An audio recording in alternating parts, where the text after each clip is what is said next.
जिसका नाम फूटा घड़ा। एक गांव में श्याम नाम का किसान था। उसका एक छोटा सा खेत था। उसके पास 2 मिट्टी के घड़े थे, जिसे वह रोज अपने घर के लिए पानी लेकर आता था। लेकिन उनमें से एक घड़ा फूट चुका था नदी से पानी लाने पर, जिसकी वजह से एक घड़ा भरा हुआ रहता था और दूसरा आधा ही भरा हुआ रहता था। फूटा घड़ा बहुत शर्मिंदा रहता था कि वो आधा पानी ही घर पहुंचा पाता है। सही घड़े को इस बात का बहुत घमंड था कि वो पूरा का पूरा पानी घर पहुंचाता है।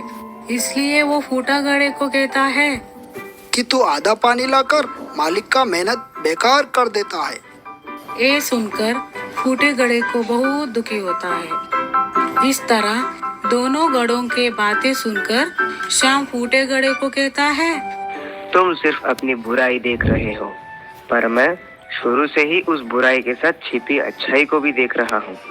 इसलिए मुझे कभी भी तुम में कमी दिखाई नहीं दी।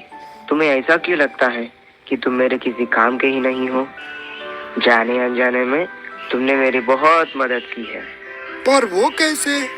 हर रोज जब हम नदी से घर वापस आते हैं तो तुम्हारा आधा पानी उस जमीन पर गिरता है, जिससे वहाँ फूलों को उगने में मदद मिलता है। तो तुम कैसे कह सकते हो कि तुम मेरे किसी काम के ही नहीं हो? इन सब में आपकी मदद कैसे हुई? वो ऐसा है कि अब मैं खेती के साथ साथ उन फूलों को भी बाजार में बेचने लगा हूँ, जिससे मेरे पास और अधिक धन आ जाता है।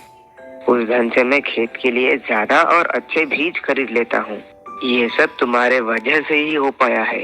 इसीलिए तुम आज के बाद अपने आप को कभी भी कम मत समझना। हमें कभी भी किसी के हुनर का मजाक नहीं बनाना चाहिए।